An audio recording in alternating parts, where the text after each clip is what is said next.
Boa noite. Obrigada pela presença de todos. Meu nome é Camila Securato, eu sou sócia e diretora comercial e de International Affairs aqui na Sampo. A presença de vocês é muito importante para o sucesso aí do que a gente faz em termos de palestra. Eu vou gastar alguns minutinhos aqui para falar um pouquinho sobre a Sampo e sobre o programa conjunto que a gente tem com o New York Stock Finance, e eu não vou gastar muito tempo, porque vocês estão aqui para estar junto com o professor Steve, que é the big attraction of the night. I will speak in English soon, professor, ok? A Sampo Escola de Negócios, a gente faz 20 anos esse ano. A gente nasceu como uma consultoria na área de finanças e negócios. A gente lançou a editora em 1998 e hoje a grande parte mais importante do nosso business é a parte de educação. Dentro da Sampo Escola de Negócios, a gente tem desde os cursos de educação executiva de 2 dias, até cursos de pós-graduação, graduação, MBA e pós-MBA. E dentro da estrutura da Sampo, a Sampo Faculdade é quem credencia todos os cursos que acontecem aqui no dia a dia de Sampo. A Sampo é internacionalmente reconhecida como uma escola de excelência, e isso é muito importante porque é o que a gente faz. 50% dos nossos alunos que estão em sala de aula são indicação de alguém que já passou por aqui. E em termos de ranqueamento, a gente está no ranking no Financial Times de forma consistente, como uma das melhores escolas de negócio do Brasil e do mundo. Isso é muito importante porque só tem 4 escolas no ranking brasileiras. Então, certifica que o que a gente faz em sala de aula não é só reconhecido pelo mercado local, mas também pelo mercado internacional. Somos uma das top 5, top of mind de RH, top 5, aí está o Globo de 2014, mas a gente também é de 2015. O que é essa certificação? Nós somos uma das 5 empresas de educação executiva mais reconhecidas perante os RHs de todo o Brasil. Então, isso mostra tanto a força do que a gente faz em cursos abertos, quanto em cursos em company também. Now I'm going to switch to English. Not as good as Professor Steve. I'm going to talk a little bit about the joint program we have together with New York Stock Finance. We have an executive MBA program where we have a very different model from any other Brazilian school. It's an executive MBA in finance, where we deliver the classes together with the New York Institute of Finance. What you're going to have today is a little bit of how will be a class tomorrow. They spend around 80 hours with us in Brazil, and an additional international week of 4, 5, up to 7 days. So the idea is to create a program that is an international program that you can have the experience here in Brazil without having to go to the country. Professor Steve is one of the professors that will be with us during the year. And he's going to be tomorrow and Saturday with the class, with the executive MBA class, to teach the discipline of mergers and acquisitions. The structure of the program is the executive MBA for Sampo is a program that is targeted to professionals with at least 5 years work experience, and is in the path of a manager or is already a manager. We have 30% of the program is the executive part of the program where we can teach the managerial skills, the soft skills, and strategy skills. And 70% of the program is related to finance, not only corporate finance, but as well financial markets. I'll have Steve here. I have Steve's bio in Portuguese. Sorry, professor, I'm going to read in Portuguese. O Steve é um professor do New York Stock Finance. Ele é um expert internacional na área de finanças e referências em temas como finanças corporativas, fusões e aquisições, modelagem financeira e preparação para o CFA. Atualmente é diretor sênior de desenvolvimento de negócios no New York Stock Finance, com foco na adoção global de empresas aos programas de Educational Testing Services. Além de professor, ele já foi CFO de empresas com faturamento superior a 1,0 bi de dólares, e responsável por fusões e aquisições de mais 50 empresas, equity investments e joint venture. Ele é graduado em economia pela Lafayette School e tem um MBA em finanças pela Wharton. O professor Steve vai estar aqui com vocês pela próxima 1 hora em termos de palestra. A gente vai abrir para perguntas ao final da palestra. Todo mundo recebeu um papelzinho de perguntas. Por favor, já façam suas perguntas em inglês. Se precisar de alguma ajuda, fala, traduzir minha questão que a gente faz aqui. E se vocês tiverem qualquer dúvida com relação ao MBA Finanças ou a qualquer outro curso da Sampo, a gente está aqui para tirar dúvida. No final da palestra tem o José e o Alan que estão aí para tirar dúvida. Thank you all for coming. Professor Steve, now the word is yours. Thank you. Hello. Thank you, Camilla. I assume that the introduction was relatively accurate. I caught a couple of words that I could translate into English. So I think it was probably reasonably accurate. I also want to thank St. Paul and New York Institute of Finance. And lastly, all of you that have come out tonight. And also there are participants who are viewing online. So thanks to them. We want to acknowledge them. So I'm going to be talking today about this course that I'm going to be teaching in the next 2 days on mergers and acquisitions. I'm going to be teaching as part of this executive MBA program 2 courses, tomorrow and Saturday, full days, on mergers and acquisitions. And I want to tell you a little bit about why I think that is important.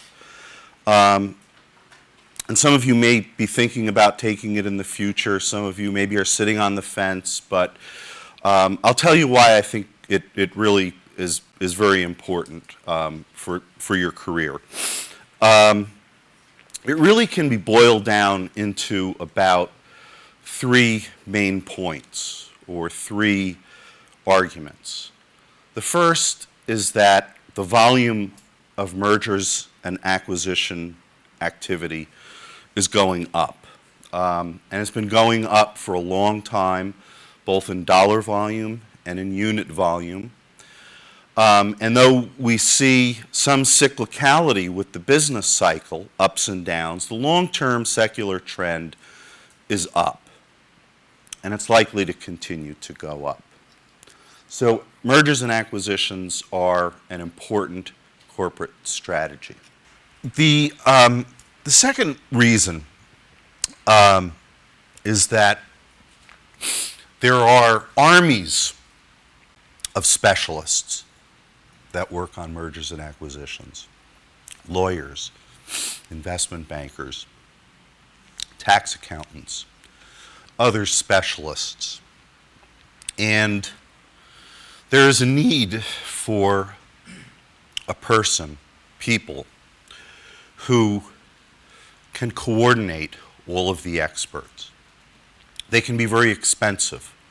So having someone who can understand the process and how to coordinate the specialists, what I call the Playmaker, is really important. It can save the business lots of money.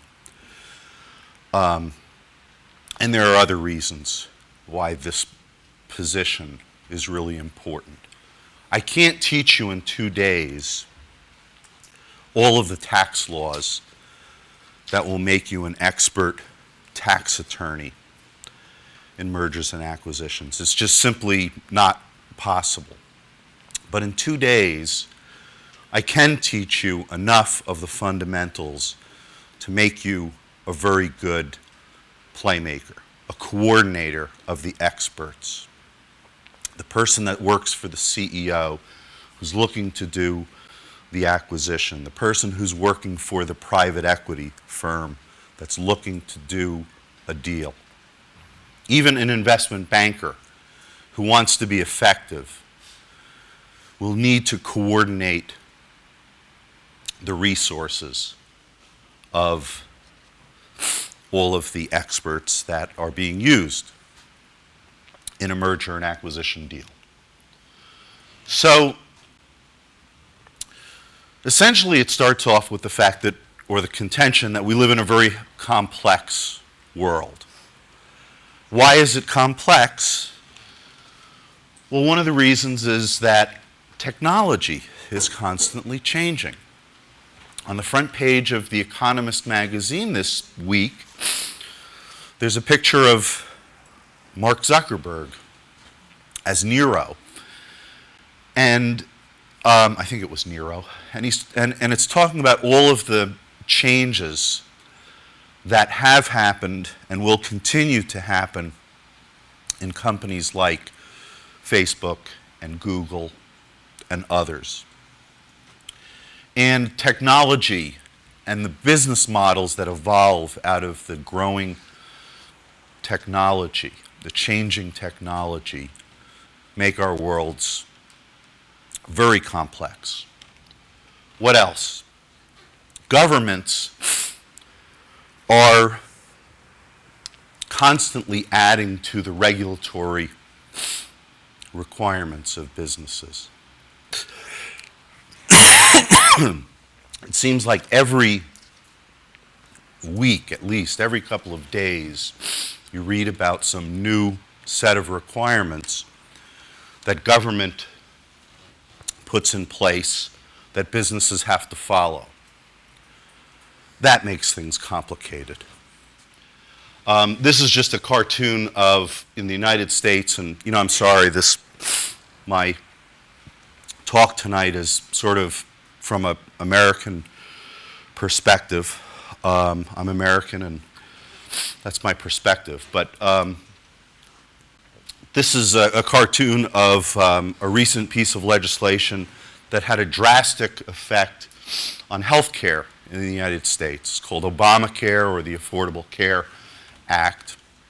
And we're still figuring it out. There's so much in there, and there's so many new rules and regulations. And that's just one piece of legislation. There's new ones. Again, I could cite examples. I won't for the sake of brevity, and for the fact that you all have your own set of regulations that are being put forth by your own politicians and regulators in Brazil. Okay, but suffice it to say that worldwide regulations are increasing. It makes it more difficult for businesses. More people have to become involved. More experts have to become involved in everyday business, not to mention something really complicated like mergers and acquisitions. There's not only the regulations, but it's the increasingly,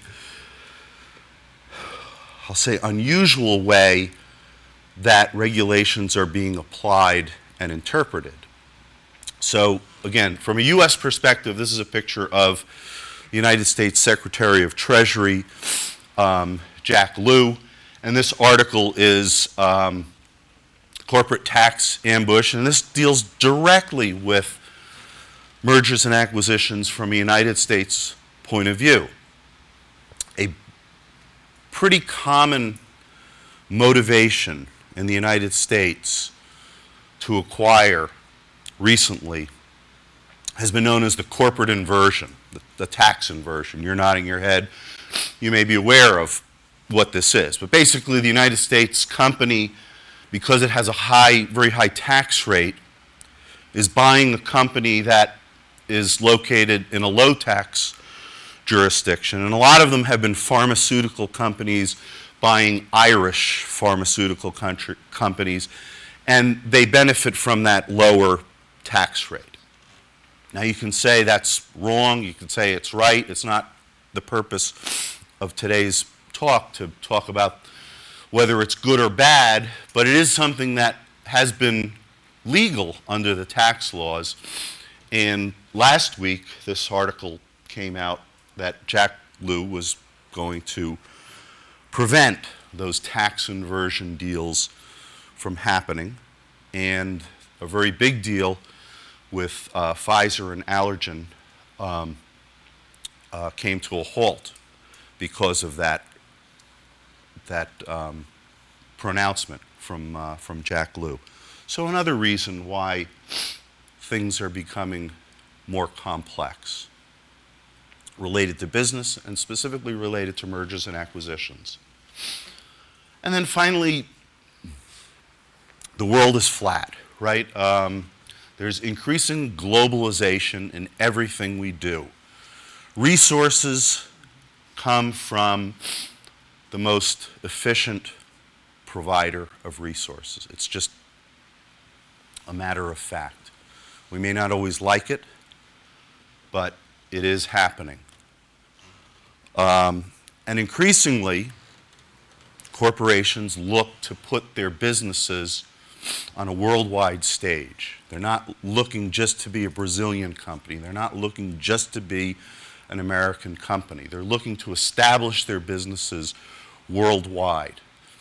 And that gets to be very complex, right? There's a whole set of different cultural values and tastes from country to country. And then there's a whole different set of rules and regulations. Tax rules, for example, change from country to country. That makes things very complex. This is just next couple slides are just some examples of globalization. Coca-Cola, which, I think of as an American brand, is in India, in Brazil, and you can see the logos in various other languages. I was just, picking up statistics that I thought were interesting having to do with globalization. The biggest buyer of new Android and Apple smartphones is China, right? I mean, I would have guessed, well, United States, but back in 2012, it switched. China is now the largest purchaser. It's Apple's largest market. It's not the United States, it's China. And then this is just a forecast of smartphone installed base in 2017, which is next year, by region. You can see Asia Pacific, by far the largest, 4 times the next largest region. And North America is way down here. This just shows you Apple stores are located all around the world.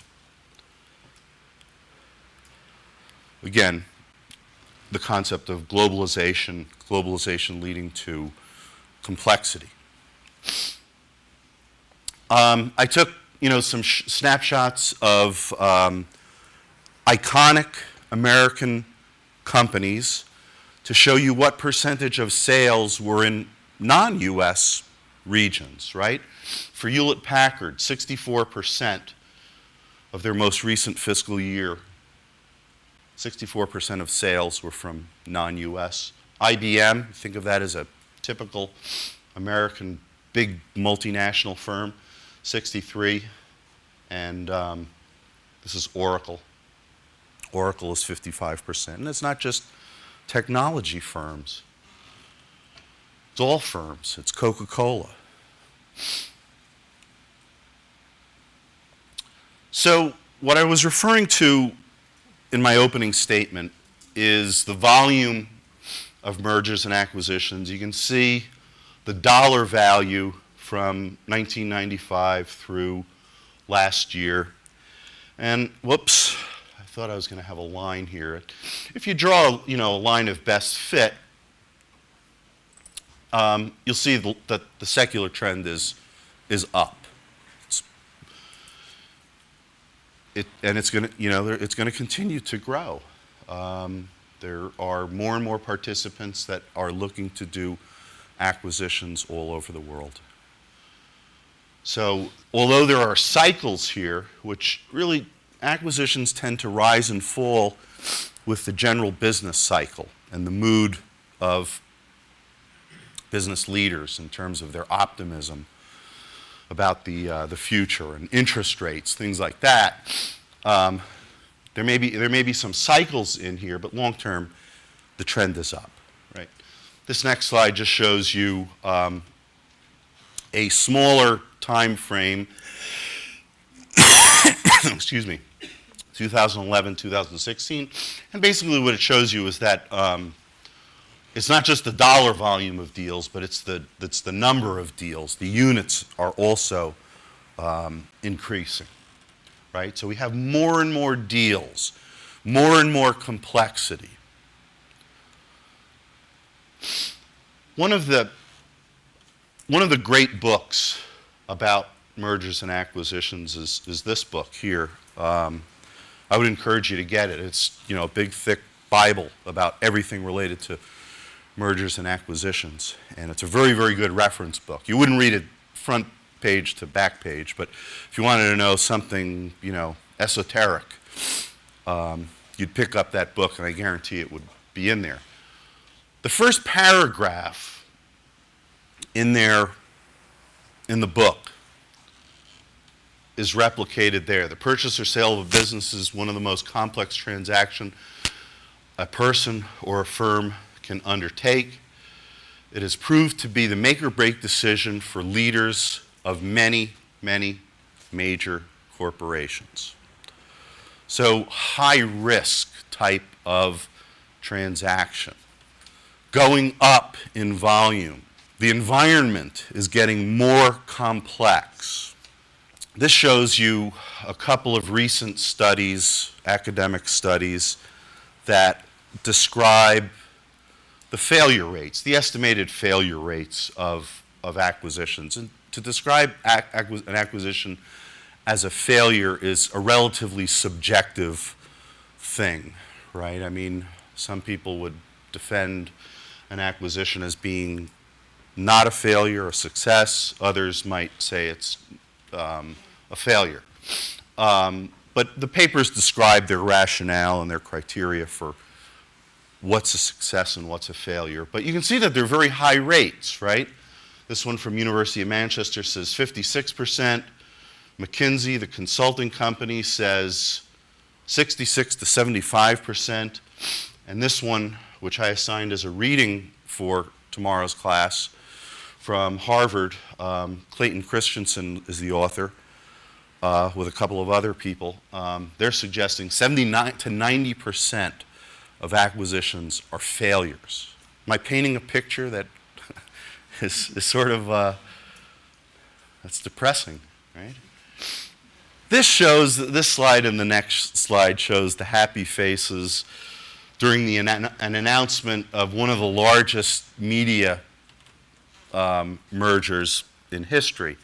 This is Gerald Levin, CEO of Time Warner, Steve Case from AOL, and I think it was, I don't know, $160 billion acquisition that kaput. Within years, it failed, right? But they're happy here, right? They're not going to be part of that 70 to 90% that fail. At least they don't believe it at that moment. They're probably getting very big checks personally too, for the completion of the deal.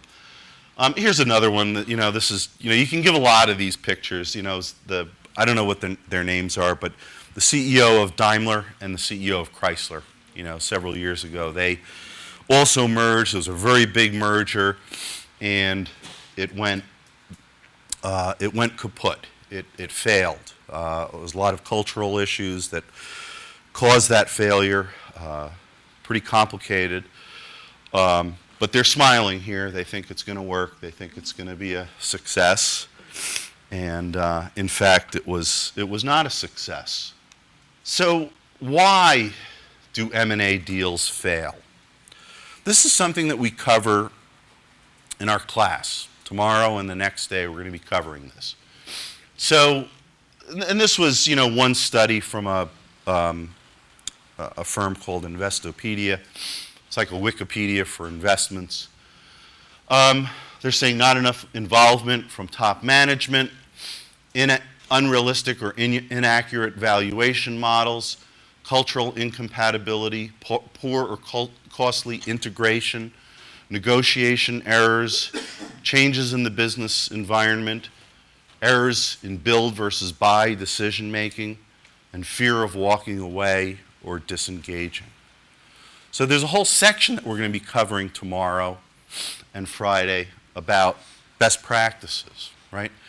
And we cover, the only one that we don't cover tomorrow is negotiation. I mean, you can have a separate negotiation class, and I would encourage you, if there is one offered, to take one. Negotiation is sort of a specialized area that we don't cover, but all the other ones we talk about, right? And we talk about how do you prevent those things from happening, or what can you put in place to increase your odds that they won't happen. This is a table that I put together which draws on studies that have been done that estimate the costs of doing an acquisition. And I presented this from the perspective of the buyer, the seller, and then just the estimated cost. And a buyer doesn't always use an investment banker. A seller will usually use an investment banker, unless it's a very big company that's being acquired, or unless it's a public company. Most buyers will do the analysis and the pricing, the kind of stuff that investment bankers generally bring to the table. They'll do that themselves for most deals. But the seller is going to pay a pretty high price, 3 to 10%, depending on the size of the deal. The bigger ones are at the lower end of that range. The smaller ones can get up to 10%.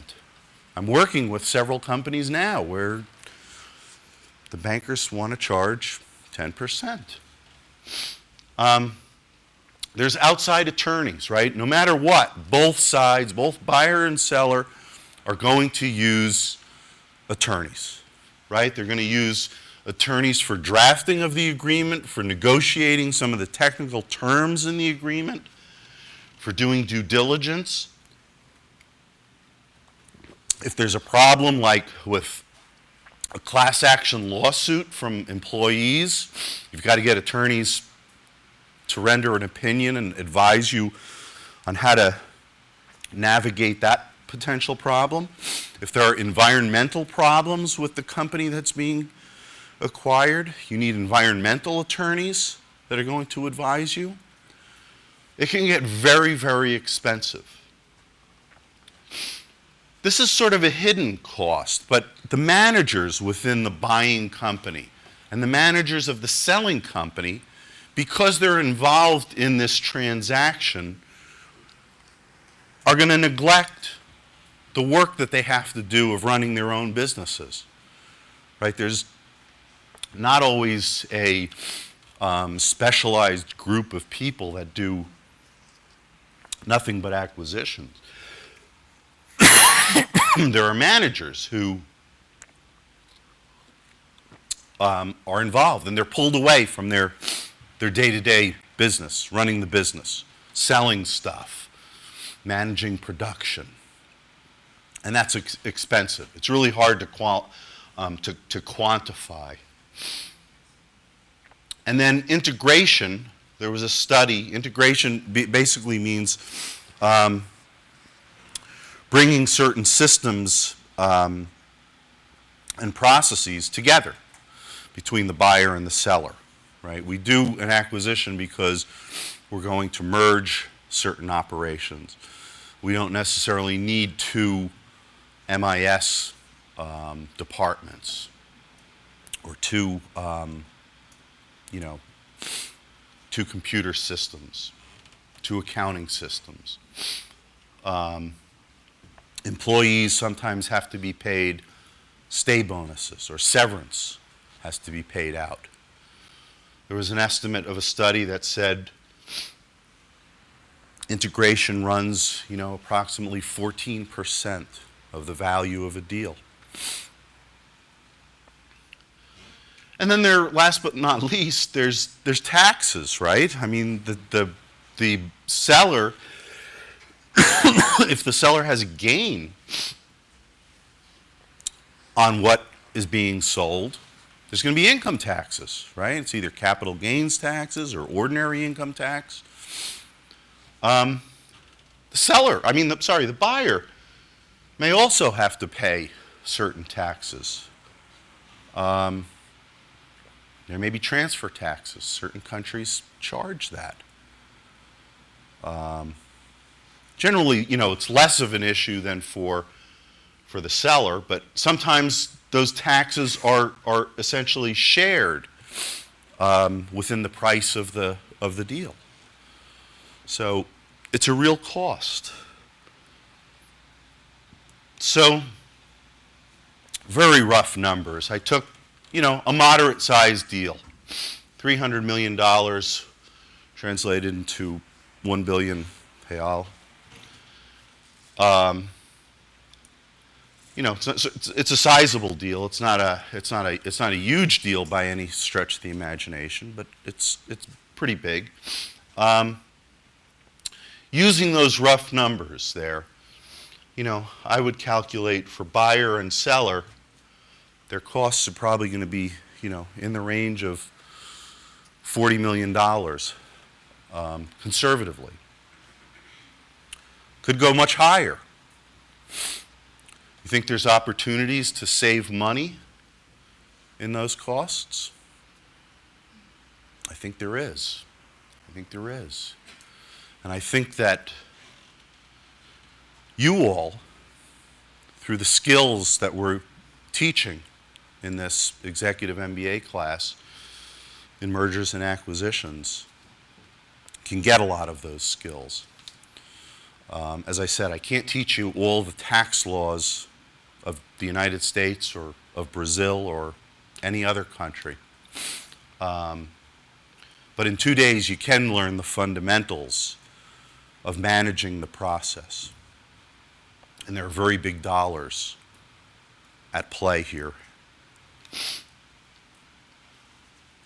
This just represents, photos of, the teams. Think of them as whoever you may want to think of, but the bankers that are involved, the accountants that are involved in a deal, the manufacturing, manager, the salespeople.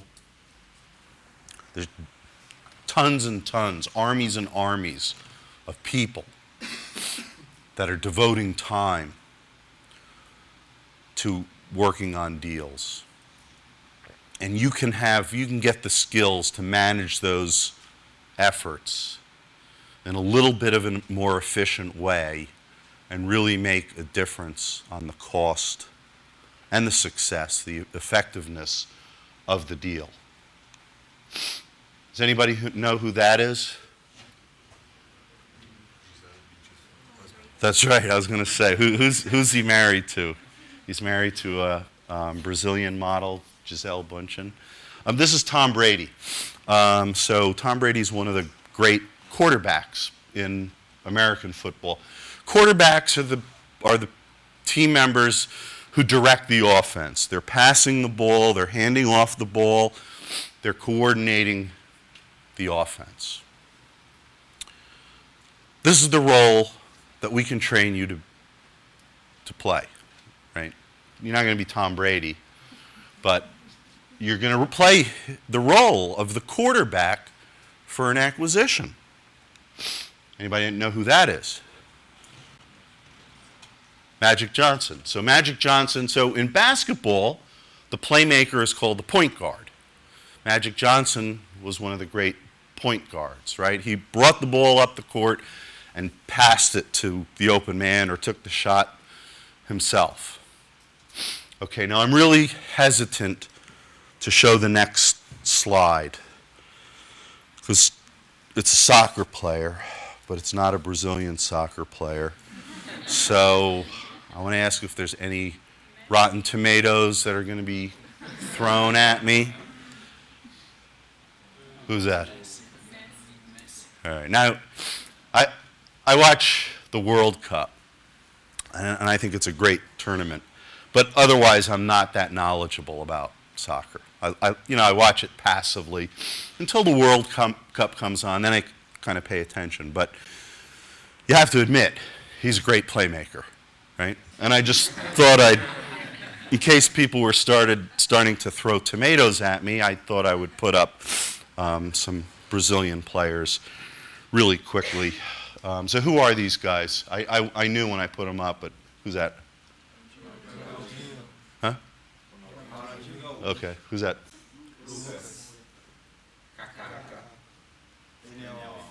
All right. Are they all pretty good? Yeah? No? There's better? All right. All right. So why? Why is it important for you to be the quarterback, the point guard, the playmaker, the Lionel Messi position in soccer, whatever that is? Playmaker, right? So 45% of companies report that they are systematically codifying best practices. I know in my last company, we had a worldwide meeting of people who were involved in acquisitions, and we put together a playbook of how to do it better. Watch out for this. Don't forget to do this. Watch out for this pitfall. So this is something that we can teach. And in fact, we're going to review that in the course tomorrow. The class is tomorrow. We're going to talk about and review that book. There's a potential big impact for you being the quarterback, the playmaker, right? There's big returns on investment. There's high risks. There's big dollars at play. If you do it well, you bring attention to yourself as a valuable person to the company, which will increase your compensation. I've seen this over and over and over again. In fact, this happened to me, that you're the playmaker, you're the quarterback, the point guard, and you bring the company in, you acquire the company, you've integrated them, and now it's time to find managers to be put in charge of running that company. Well, guess who they look to first? They look for the people who know that acquisition best through the coordination of all of these efforts. They know the economics of the deal. They know the dynamics. They know the personalities, the culture of the company. Those are the best people to put in charge of that deal. And that's a great opportunity, right? You want to be a CEO or a CFO of a company? There's your opportunity. If you're going to be an intermediary, and by intermediary, an investment banker, I'm talking about, you live by your reputation. You are going to win new business based on referrals and how well you did with prior deals. And to the extent that you can help manage the process efficiently and effectively, people are going to appreciate that, and you will get referral business. I know that for a fact. So it's important, and I thank you for your time and attention. So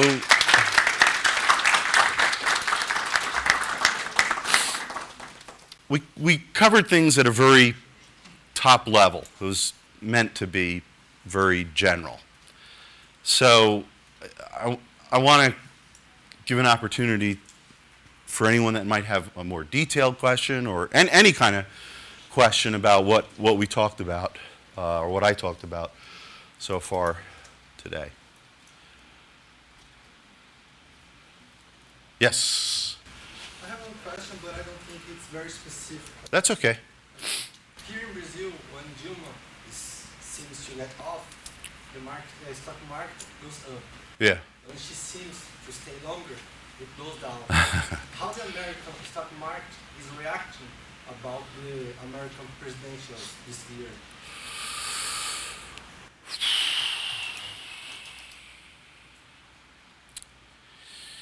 I think that's a tough question.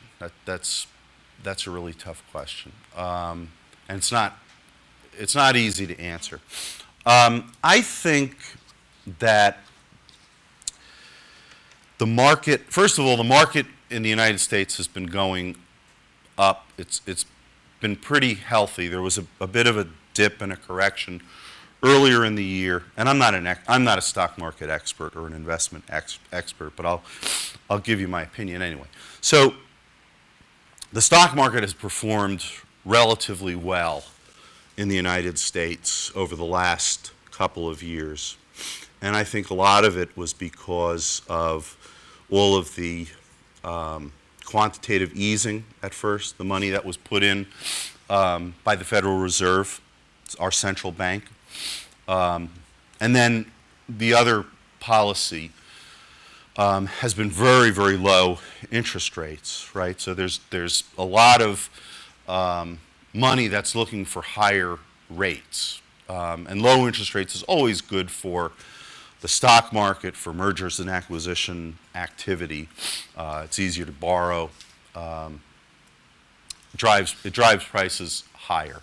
So having said that, I think there is some negativity with the present U.S. administration because of the regulation that has been coming through. So, I mentioned Obamacare is one thing. This Jack Lew interpretation of corporate inversions is another. Recently I read about requirements to track data on pay between men and women, and all sorts of categories, demographic categories. So I'm not arguing whether it's good or bad to do those things, but I think it puts a burden on the companies operating, and it puts an uncertainty because you're not necessarily sure that they're not going to interpret some law that you think you understand well in a way that is detrimental to you. So I think that, if I were to guess now, I'd say that, we're not going to get relief from a vastly different president in the United States. I'll stop there. But so I don't think it's going to change. We've had sluggish growth. We've had very good stock market growth. Yeah. I mean, interesting about, I didn't know that about this Brazilian stock market with, the ups and downs. Yeah. Here in Brazil, our culture is quite emotional. Yeah. That surpasses to M&A activity. Yeah. Basically, most of us, M&A analysts, find ourselves talking to managers, but mostly trying to break their emotional value for the business. Mostly because it's family offices. Yeah.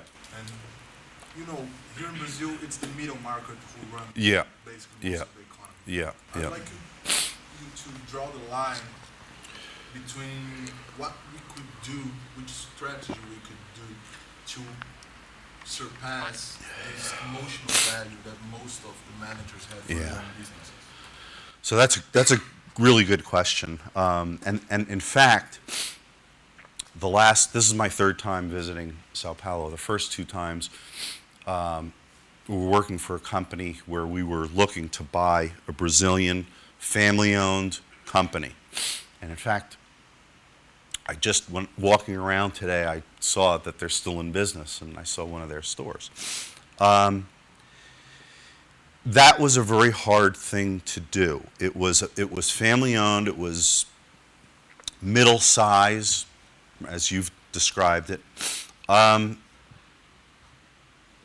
I don't know that I have a magic answer for you. I think you just have to pay attention to it and acknowledge it.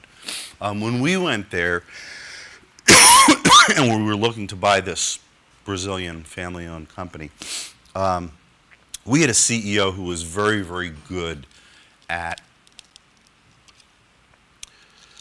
I'll say schmoozing, right? It's an American word. You probably know what it means a little bit. It's being sort of a very good salesperson and sort of acknowledging that we realize this is your baby. You've created this. We're going to take good care of it. And our CEO, who was the sponsoring buyer on our side, was very, very good at that. And you know, the reason why we had this person put in charge, one of the reasons was he was very, very good at that sort of soft skill, and the acknowledgement that you can't go in there as you would, you know, perhaps with an American firm. But even Americans, you know, it would be the same situation if it's a family-owned business.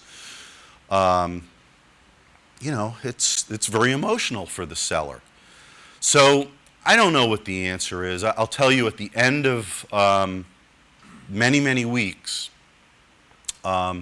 doing due diligence and meeting with management with this company, the deal fell through. And I think it was a matter of, you know, we didn't offer enough money, but I think also it was, I don't want to sell my baby to a big multinational company. I don't know what to tell you. I think you just have to acknowledge it, and you have to sort of be careful about how you address the concerns of the seller. It's a good question, though. It's a cultural issue that comes up all the time.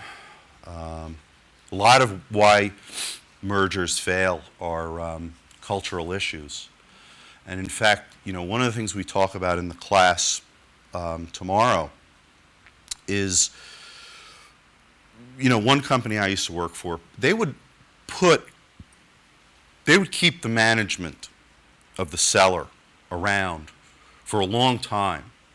And by long time, I mean like 2 to 3 years, right? They would want to have that. They would want to keep that cultural, the cultural fit, I guess, of the company that they're buying, and not mess with something that has been successful. And eventually they would learn enough that, you know, either they would decide to make a change or not. I would say in half the times they'd make a change after 2 years, but they would be very deliberate about the amount of time that they would have the old managers running, running the acquired company. So that might be one thing that you could do too, is that, you know, you keep the founders, you keep the old managers involved in some way to the extent that you can. I mean, obviously, you're going to want to do certain things. You're going to want to make certain decisions with autonomy. But there is I guess, a middle ground that you can take. Yes? Most of the literature about why M&A fail or this kind of thing, in my view, this is really focused on big corporations, you know? I would like to hear from your point of view and your experience, how do you see it in like industries that have a really fast growth rate, like technology or biotech companies? What do you think? Is it the same reasons that explain the failure in big corporations still apply in this kind of industry? That's a good question. I don't have an answer off the top of my head for that one. So I guess what I would say is that certainly you have to pay attention to when buying a new technology or biotech, and I'm involved in certain situations now in those types of companies, you have to be really careful in doing due diligence about, is it going to continue, and is the technology real? Is the cancer cure that's being promoted really going to work? And a lot of times you would look to see boards boards of directors, you would look to see boards of advisors to see, you know, the quality of people that are sort of lending their name to the company. So I would say, you know, the due diligence associated with, is this the real deal, sort of, so to speak, right? Becomes very, very important. I think culture too, right? We all read about, you know, the Silicon Valley companies that, you know, have ping pong tables set up in their break rooms and free fruit that they give to employees and free coffee and whatnot. You know, you certainly wouldn't want to come in there and start, you know, taking those things away. Right. You would certainly want to look to see, you know, options. You know, a lot of those companies are giving out either restricted stock or options to employees in lieu of, you know, maybe a higher salary,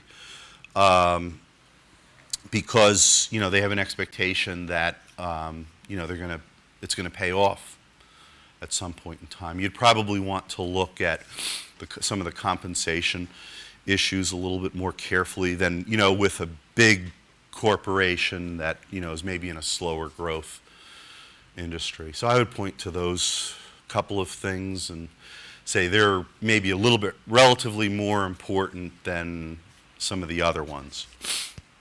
Anyone else? Were there any questions that were written in? No? No one from the peanut gallery? All right. Well, again, thank you. Those are great questions, and I hope to see you all in future classes of M&A.